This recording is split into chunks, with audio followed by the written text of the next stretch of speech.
Hi, my name's Cleopatra Joseph, and I'm doing my positive birth story finally. I gave birth on the 25th of July 2020, and it feels like it was yesterday, but it's a really long time. I didn't think I was going to wait this long to do my positive birth story. I actually said to my husband, "Oh no, we'll do it in the first few weeks whilst I can still remember it all."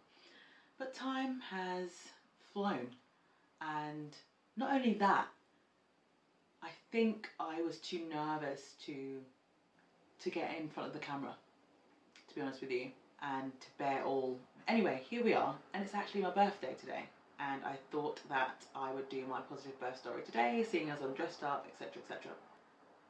Going back over it all, it is so long. My birth story is really quite an eventful one, and let me just quickly go into why we wanted to do one. So we bought the digital pack of the Hypnobirthing, and one of the things that is said is that women often hear really negative stories, which is really true.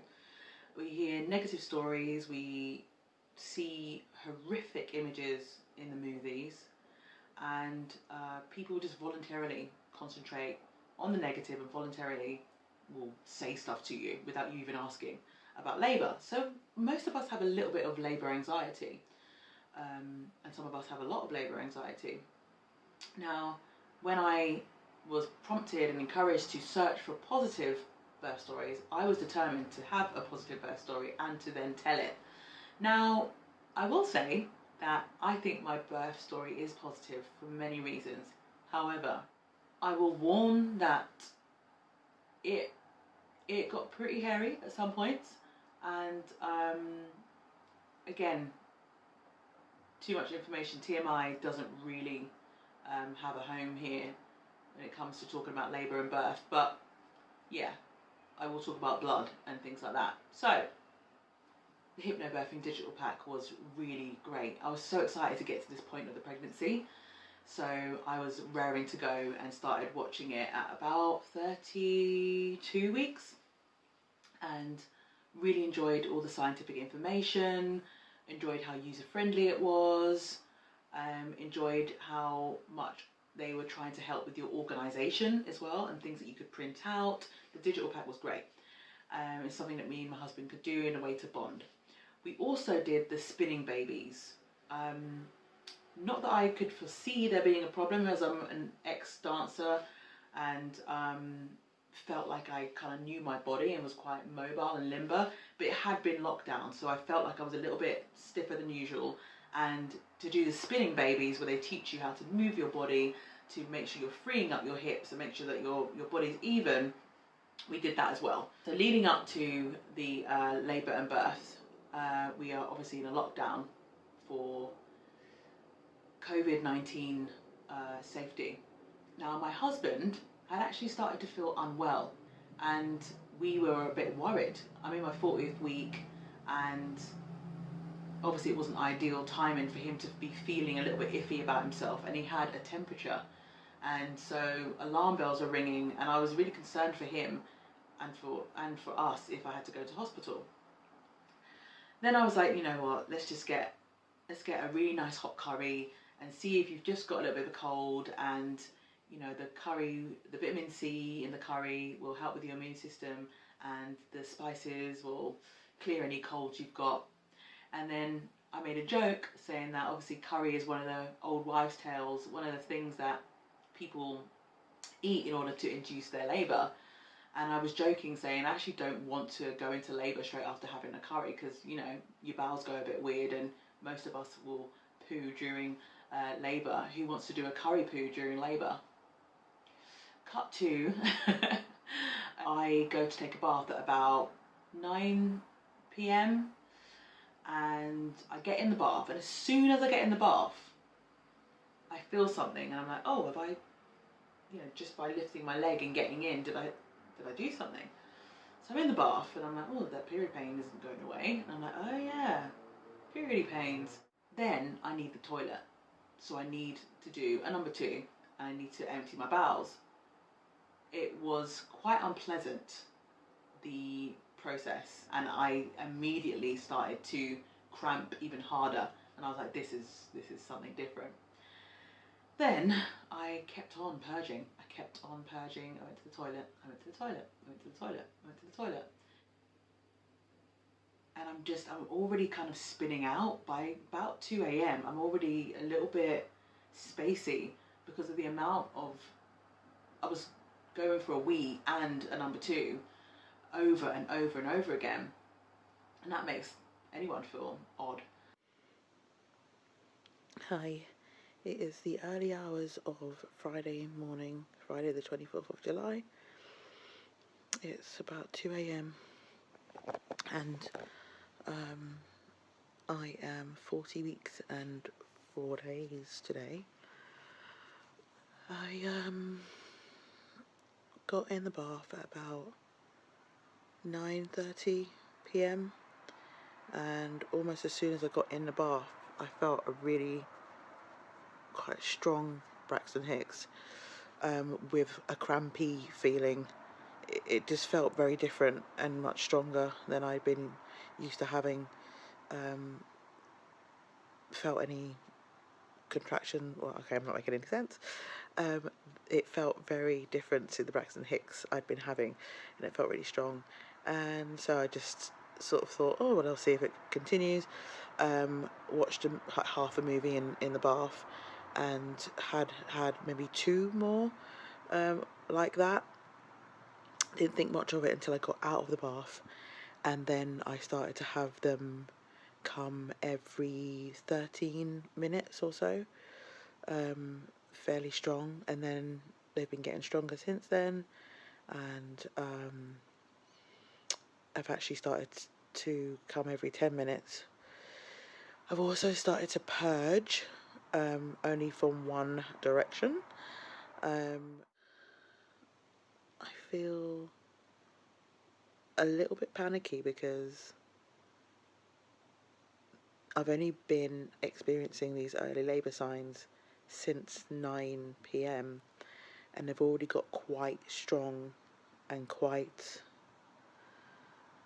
intense and quite close together. So I'm thinking, you know, for a first baby, it's probable that I'm going to be in this state for another possibly 24 hours. And if they're going to continue at this rate, yeah, so feeling a little bit apprehensive about the longevity being at this level, because I thought that when you go into early labour you'd get, you know, you get one every 20 minutes and it wouldn't be that strong. No, mine went from 15 minutes to 10 minutes and they've been really strong, like having to noticeably breathe through them and sort of brace myself a little bit. They've taken my breath away. So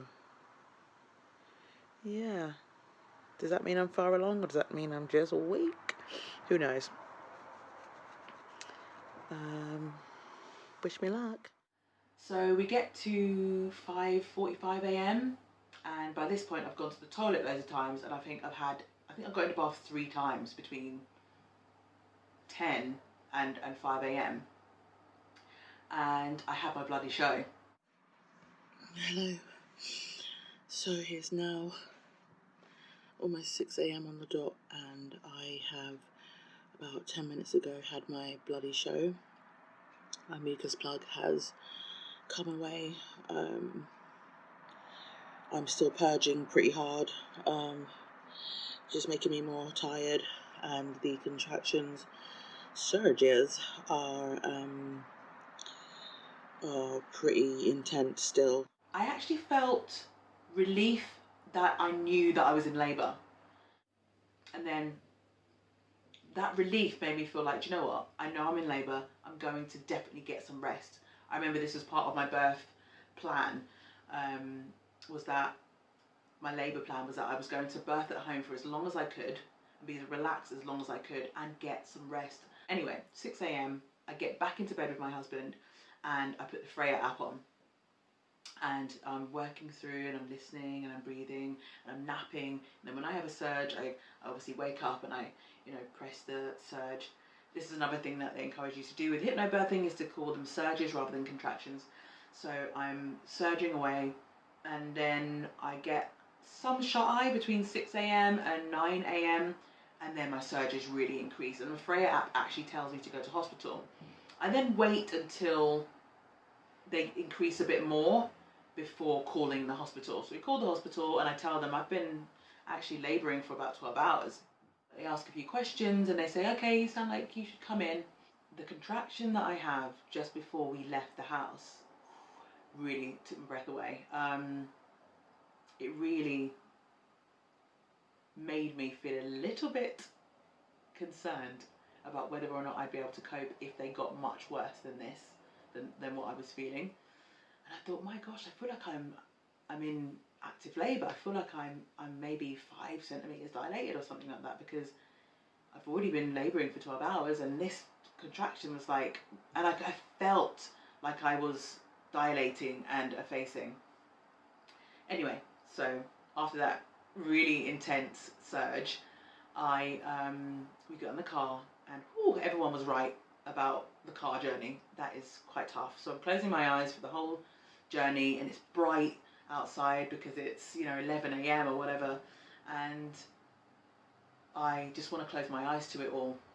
So luckily the journey to the hospital is only about 13 minutes. When we got to the hospital, because my husband had been feeling a little bit unwell, we were nervous, even though he woke up feeling much better and didn't have any other COVID symptoms. He didn't have the coughing or anything like that. But we were still obviously concerned just in case he had a high temperature or something. So I was nervous about that. I was wondering, oh my God, what happens if he's got a high temperature and can't come into the hospital? What would I do? I don't know if I really finished that sentence in my head, but I was trying to muster up the courage to deal with whatever was coming. Anyway, we park in the car park. We get to the car park entrance to the hospital from the car park, and there's a lady there all in her PPE, ready with her thermometer saber, ready to zap away. And I felt like a Jedi a little bit, because I was like trying to give her the whole, you will drop your saber thermometer and let us pass, I was holding my breath. I was really feeling it. Anyway, he didn't have a temperature. It was absolutely fine. So we get into the lift feeling absolutely relieved that he didn't have a temperature and was all fine. We didn't think it was going to be fine, but just that little bit of doubt was just not what we needed. Anyway, we go up and we go to the birthing centre, and as I said, get introduced to the lady that I spoke to on the phone, and I go in and we talk about what's been happening, what I've been doing at home, how I've been feeling, how close the surges have been, how intense the surges have been, and flicking through my birth plan and all my writing and my notes and things like that. And then they talked briefly about the fact that I had a fall, so that I'd been in recently to just check fetal heart rate and everything like that, and everything was fine. But then this was the first bit of negativity. She started to question me about the fact that I needed irradiated blood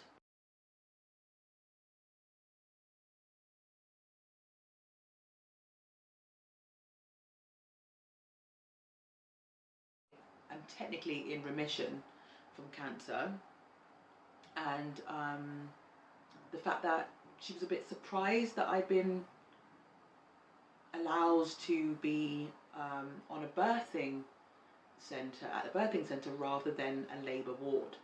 Obviously birthing centres are for low risk pregnancies and are more likely to use the birthing pool and don't have doctors, in and out as much.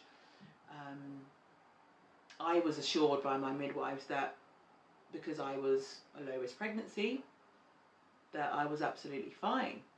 So it was a bit of a shock. I just didn't expect to have that conversation.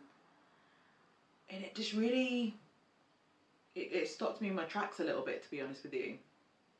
And my husband came back in from grabbing the bags, and I was a bit like, he was like, "You there?" I was like, And to be honest, I didn't feel as comfortable as I thought I would in the birthing centre. I don't know what it was about the room, but combined with having and being faced with the questions about cancer and them being sort of surprised that I was allowed to be there, it kind of felt like they were worried that I was there. I've been in remission since 2013, so 2013, so it hasn't really even come up in many of my conversations with my midwife. Anyway, I noticed that since I got to the hospital, my surges have changed. They were not as strong as they were when I was at home. Anyway, they asked me if I want to have an internal examination, and I initially say yes, because I know that they need to see if I'm in active labour, basically. Because if I'm 1 centimetre dilated, then I'm either going home or whatever, you know? So I was like, yes, this is definitely one that I am going to have. Because with Hypnobirthing in the digital pack, we were taught to look at the situation and answer honestly whether or not we want the intervention that is being offered at that time. So the acronym BRAIN is used, so benefits, risk, alternatives, intuition, and nothing. So that is the acronym that you can use at any point to just answer the question about the intervention that's been offered to you. So it was a yes at that point. Then I was just encouraged to relax, and I told them that I'd been purging and I was feeling a little bit woozy. So immediately we got onto the glucose drinks. So I'm on the glucose drinks, starting to try and get a bit comfortable, but I'm feeling really uncomfortable on the floor because there's no chairs or anything in the birthing centre. It's just, actually no, there was a sliding chair. Anyway, I was encouraged to sit on a kind of gymnasium bit of padding with, and there was a birthing ball in the corner, and then some waterproof or padding, incontinence pads dotted around. I didn't feel comfortable at all on it for some reason, and there was something going on with my pelvic area, because every time I had to straddle or sit, I was in quite a lot of pain, and then my surges were not that painful. So anyway, this went on for quite a long time, me feeling uncomfortable straddling or sitting, and then the surges not being so painful. This is not ideal, obviously. So a couple of hours pass, and I think my feeling of anxiety and being a bit uncomfortable from my initial conversation still hadn't gone, and I wasn't really gelling with the first midwife that I had. Then a trainee midwife came in, and of course this is another thing that you're allowed to say no to, but for some reason my instinct said, and that's part of the brain, instinct or intuition, said say yes to the trainee. I said yes to the trainee, and it was the best decision I could have made. This young lady was just so warm, and compared to my first midwife, who had been telling me off a little bit for the way that I was breathing, this particular midwife was just a little bit warmer, and her temperament was just, it really worked with me.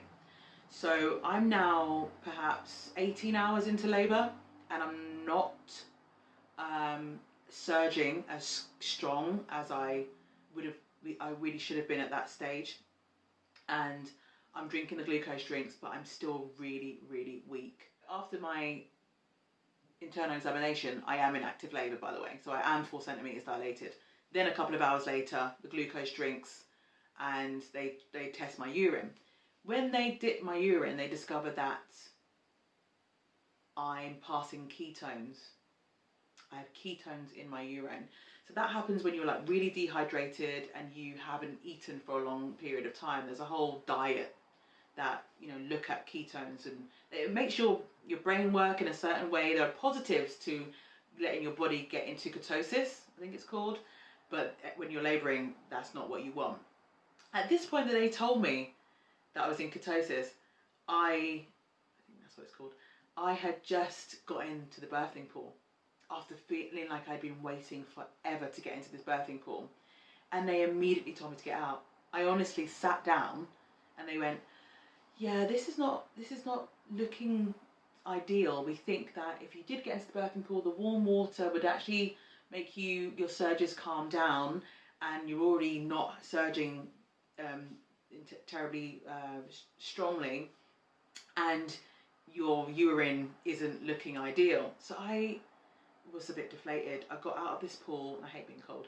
I was a bit shivery, and I was feeling a little deflated by this point. My water still had not broke, and I'm now 20 hours into my labour. So I look at my husband, and I'm like, starting to feel a little bit funny. I'm thinking, I thought the birthing centre was supposed to be more relaxing and kind of let me do what I want to do, and why can't I get into this pool? And he senses that, and he, bless him, gets out the affirmation cards that we'd made. This is another thing from the Hypnobirthing digital pack, which is to create positive affirmation cards. There are plenty of templates and help that you get with that, and what we did was we actually used the save the date cards that we'd made for our wedding that were fridge magnets. We used the ones that were left over, and we printed on the back of them. So my husband gets these out, and he kind of silently was like showing them to me, and I was kind of like nodding. At this point I'm still really weak, like really weak. I just wanted to curl up either in a really warm bed or in a really warm bath. I just didn't want to do anything other than those two things. So I was just sort of like nodding at him, and he was like showing me the cards, and we were just reading through them, and I'm sat on that flat thing again, and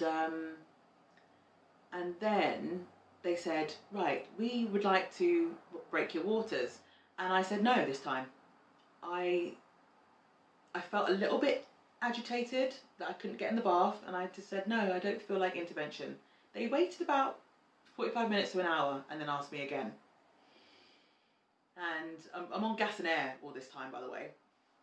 And that's the only thing I've been using, is breathing and gas and air. The reason why I didn't want this intervention is because I felt like this could have been the start of a slippery slope. When your waters get broken, or when your waters break, you are at more risk of infection, obviously, because of, there not being that protective membrane and things like that. So that's the reason why I said no.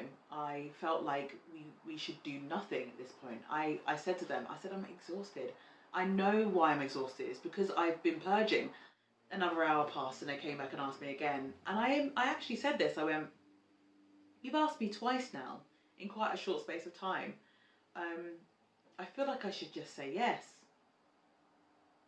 And they then said, we strongly advise that you get your waters broken now. You've been labouring for quite a long time. So I said yes this time. It was actually the trainee who was guided to break my waters, and because I had such a great rapport with her, I trusted the rapport rather than the fact that she was a trainee. And she did. She was great. She broke my waters. Strangely satisfying, the feeling of waters being broken. So the waters get broken, and they're all sure that my surges are going to be ramped up, and I'm going to start labouring in a more progressive and favourable way. Something in my head said, no, my body was saying that I'm not going to be labouring. I don't think it's going to start. I was right. Another 2 hours, 3 hours passed, and my body still wasn't. I was having contractions, I was having surges, and I was having to really breathe through them, and they were uncomfortable, but it wasn't dilating me. They did another internal examination, and I was only 6 centimetres dilated. And I'm actually starting to spin out a little bit at this point.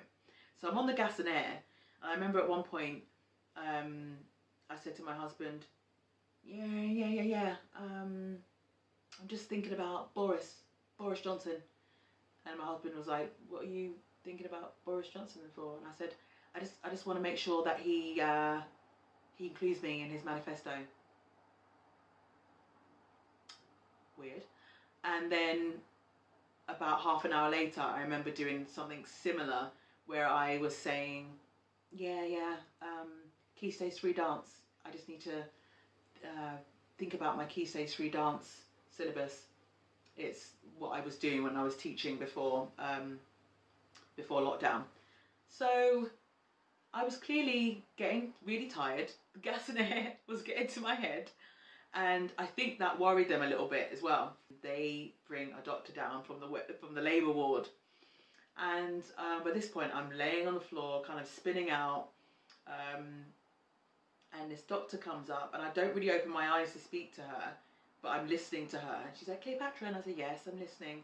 She says, right, I'm down from the labour ward. We really strongly, and her voice was really strong and loud and very different to how everyone else's had been by this point. And she said, we strongly advise that you come to the labour ward now. You're failing to progress. And I remember going, not laughing at her, but I just remember from the Hypnobirthing digital pack that the word fail is like a real something that frustrated the founder of the Hypnobirthing company, because understandably so, the word fail or failing is quite a negative thing to say to a pregnant woman. And although it obviously has logical reasons why that terminology is being used, but it's still kind of a bit of a red flag in my head. And I was like, oh, no, I'm failing to progress. Okay. And she said she strongly advises that I go to labour ward. She said, we don't want you to get to a situation where we're rushing you into theatre. So I was feeling a little bit scared by the things that she was saying. And she said, we advise that you have an epidural. Ooh, that was another big shock. I was thinking, why are you advising that I have an epidural? I'm not in absolute agony. This is not part of my birth plan. But she said, it felt like they had made the decision for me. The door was open, there was light flooding in. It felt like they were very concerned. And it had been a very long time, and I was working really hard. So I did want to trust them. And so I did. And I said, okay, if you really strongly advise that, I will come with you. So as soon as I sat up, remember I was saying that being in seated positions was really, really, really painful. As soon as I sat up and got into that wheelchair, woo, the surges came back with a vengeance. I was in absolute agony. But I was trying not to let my adrenaline from the fear, and I was worried. I was trying not to let my fear change my nervous system and send all those hormones and adrenaline. I was trying to keep myself in the place where I was feeling like endorphins were coming through, because that's better. But they're wheeling me through, and I'm in more and more pain. I'm thinking it's good or discomfort. It's good because obviously I'm surging and something's happening now, but I'm having that pain on the way to this new ward was I had to really focus and breathe in order to not lose my head and get really upset. So I get to the labour ward and I'm really pleasantly surprised. It's really nice and clean, it's airy, it's bright, and there's a bed that looks warm, and it's a lot smaller than the birthing centre space. So there's less chaos, because in the birthing centre there was heart monitors being wheeled around, there was quite a lot of people coming in and out actually, and there was a big pool. Whereas in this space it felt more nesty. And one of the things that you're told to think about is, could I poo here? Or could I poo in this environment? And with the birthing centre being so open, it actually didn't feel as cosy as the labour ward did. And I was pleasantly surprised. I immediately felt calm, and then a surge came. A really, really, really quite intense surge. And for the first time, I felt myself lose my demeanour and my cool a little bit. and this is when they propped me up to give me an epidural, and I'm obviously also a little bit anxious about being injected with the epidural and what would it mean. So my anxiety is rising, and my adrenaline levels are, you know, skyrocketing, and then this surge comes, and I let out this howl, and it's the first time I kind of felt like a real, I know, I floated above my body and looked down at myself, and I was like, you are in labour. You're in really movie labour.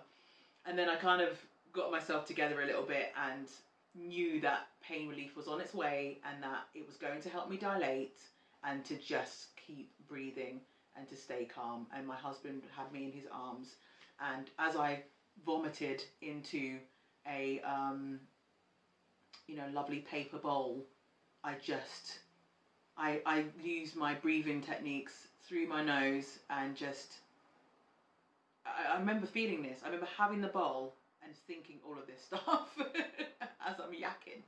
Anyway, I then sit back knowing that pain relief is on its way, and I'm being reassured, and it's warm in there, and they're like, everyone's kind of just waiting for me to feel this relief. And I do.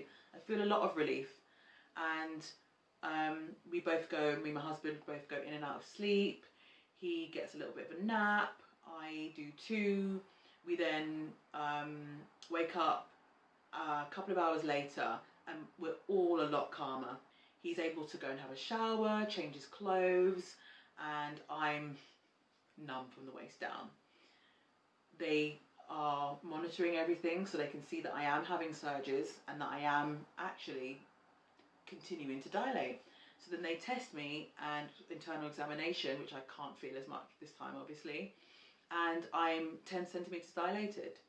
Now, they do think that the position of the baby, she's facing, not quite facing down.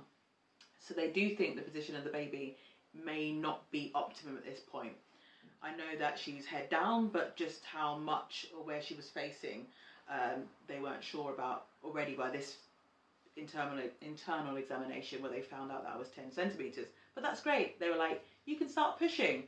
And I'm excited by that. I'm feeling much better. All the glucose, and I had a little bit of a meal as well, is kicking in, and I feel rejuvenated. I feel ready to go. I had a super malt actually. I remember that. And I'm starting to push whenever they tell me that I'm having a surge. I can slightly feel something, but I can't really feel the surges, to be honest with you. And I'm pushing and I'm pushing and pushing. And then I start to get into increasingly more kind of cliche positions, which make me feel like I'm not doing the best job. You know, legs up, on your back, laying on your back in a bed. And it kind of makes me feel a little bit like, this isn't the way it's supposed to be. This isn't what I've learned from hypnobirthing. So that was the only negative about having done all that research. We were so intent on being the modern, science-backed, like, perfect kind of couple that had a really great birthing story that was, you know, not bathed in submission, and that was it, just really in the know.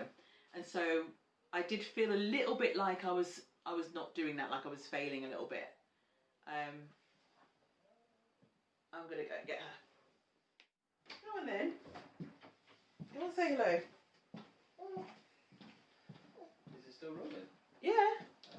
This is Phoenix. She is 21 weeks old. Yesterday she turned 21 weeks old. And she's just woken up from a little nap. And it was all worth it. I will continue with the rest of the birthing story.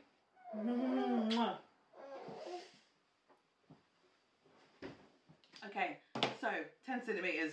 I'm pushing, and I'm taking the direction from, now this is my third set of midwives, and I'm taking direction from her because she can see that I'm surging on the monitor. and I'm really going for it. I feel like this is the chance to prove myself, and although I feel like I'm failing a little bit because I'm on my back with my legs up, I'm determined to push my baby out. I'm absolutely determined. I then get, after 1 hour of pushing, them coming in going, we don't think that baby's in optimum position, and we think we might want to take you down to theatre and continue there. I was like, absolutely not. No, I'm going to push this baby out, and I'm going to push this baby out here. And so the pressure was on a little bit. This may have been after 2 hours of pushing, to be honest. So, you know, the doctors leave. They were lovely, and you could tell there was years of experience between them, the doctor and the registrar. And however, I was just determined to say no to them at this point, because it was really important to me to push her out. And as long as her heart rate wasn't fluctuating too much, at this point it was dipping, but it was dipping during a surge, and we were both fine. So I said, as long as her heart rate is fine, I'm going to continue. After another hour, they came back in and was like, you've been pushing for quite a while now, and just see the top of baby's head, but... And my midwife, bless her, she was like, no, she's really got to the point where every time she pushes, more of baby's heads come through. And this doctor said she would have been out by now if she was in optimum position. And the way she said that, it just kind of shocked me. Because I was like, well, I can do spinning babies and I can do all this. She said, that doesn't really help if the baby's not in the right position. And I was a bit like, oh.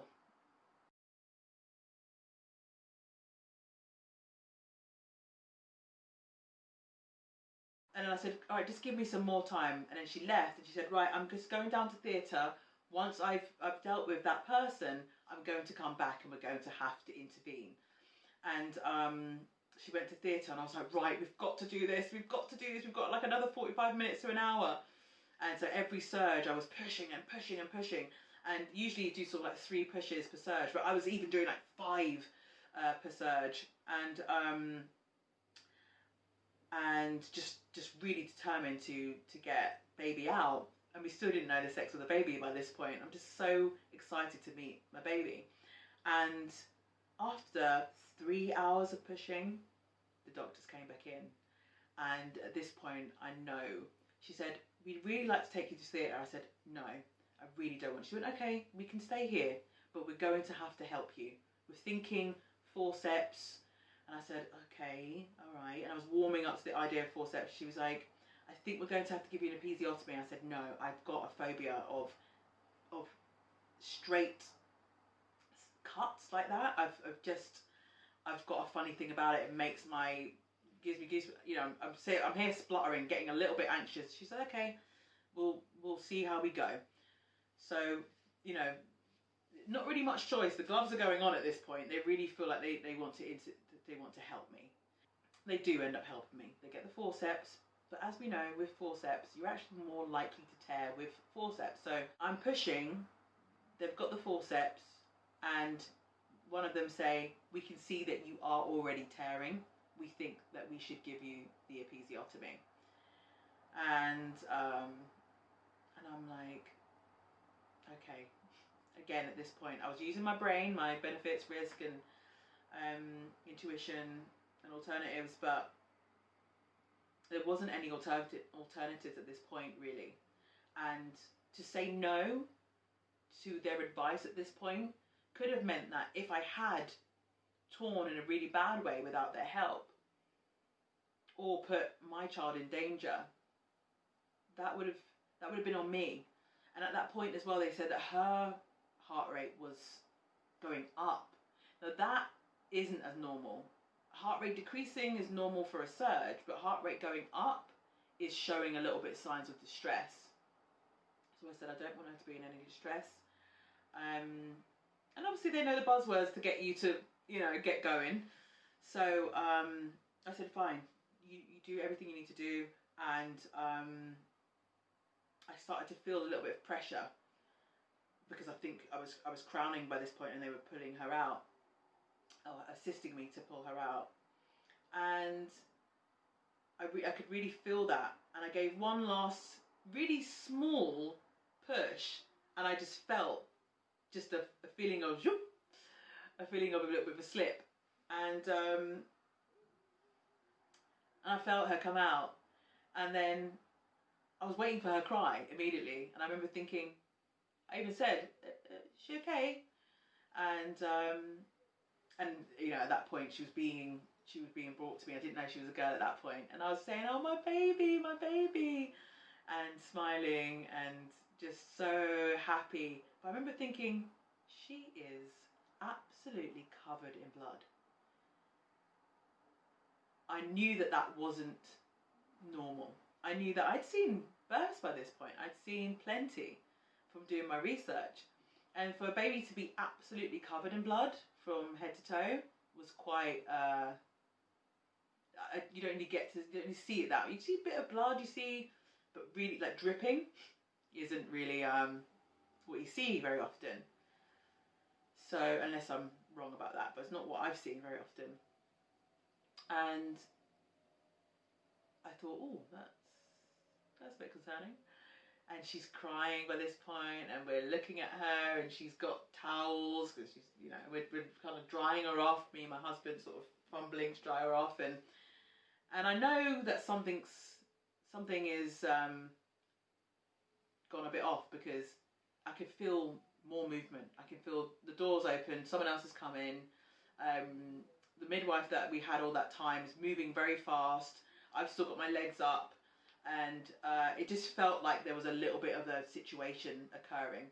Then I see lots of mopping being done, and lots of blue roll coming out, and the bin being pressed and that going in. Lots of blue roll being thrown in to the bin, bloody rolls splashing up the bin and all that. And I was a little bit concerned by that. And I do know that during the golden hour that usually you get you know, some time whilst they do any stitching that they need to do and things like that. I remember looking up to talk to my midwife about syntocinon, or about helping the uterus contract, and she's like, "I've already given you some. We absolutely need to help that uterus contract." And then I had a quite unpleasant grabbing of my abdomen and trying to get it started to start contracting, because I was bleeding quite heavily. About half an hour passes, and luckily my uterus starts to contract. Sorry, I think it started to contract before that, but about half an hour to 40 minutes had passed, and then they eventually told me that I'd lost about 1.3 litres of blood. And so that's why, you know, people were coming in, and someone actually comes in to give an estimate of what they think that person has lost, so that you can treat them accordingly.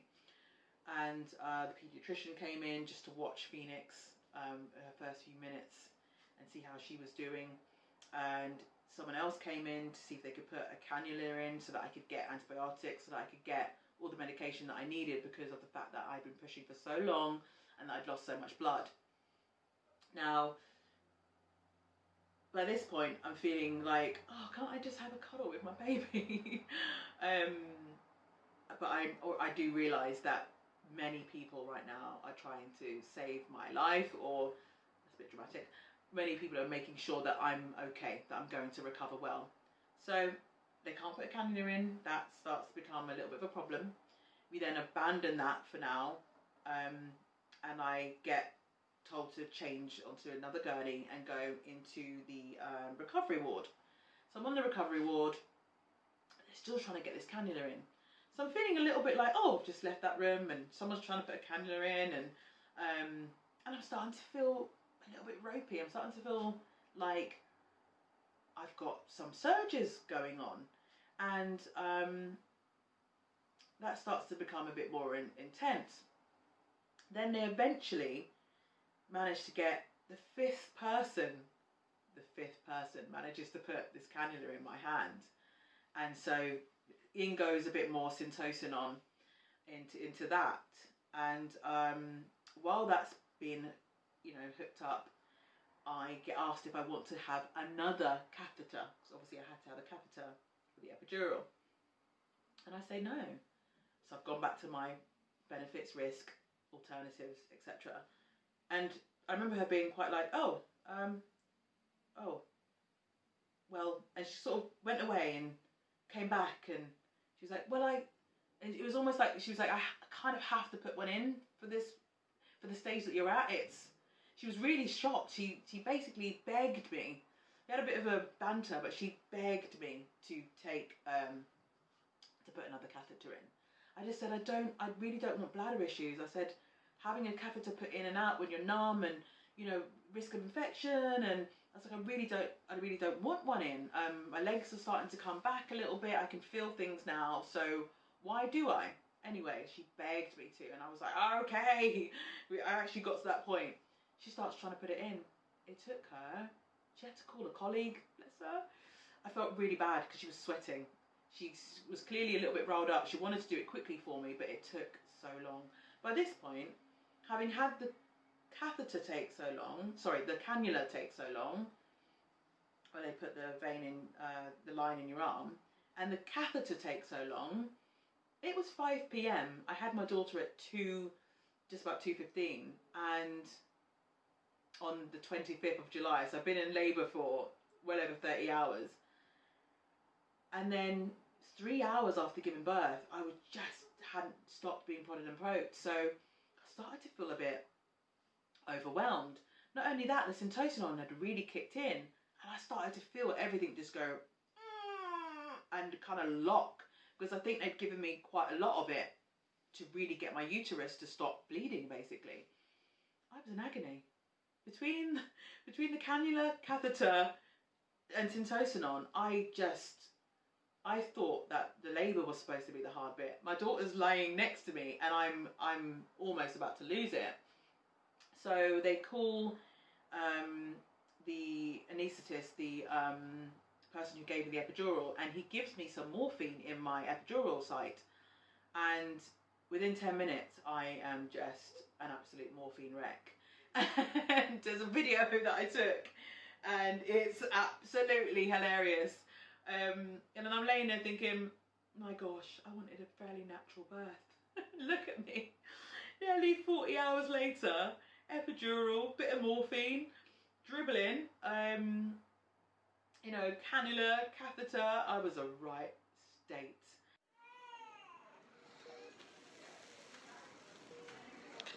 I haven't been this high since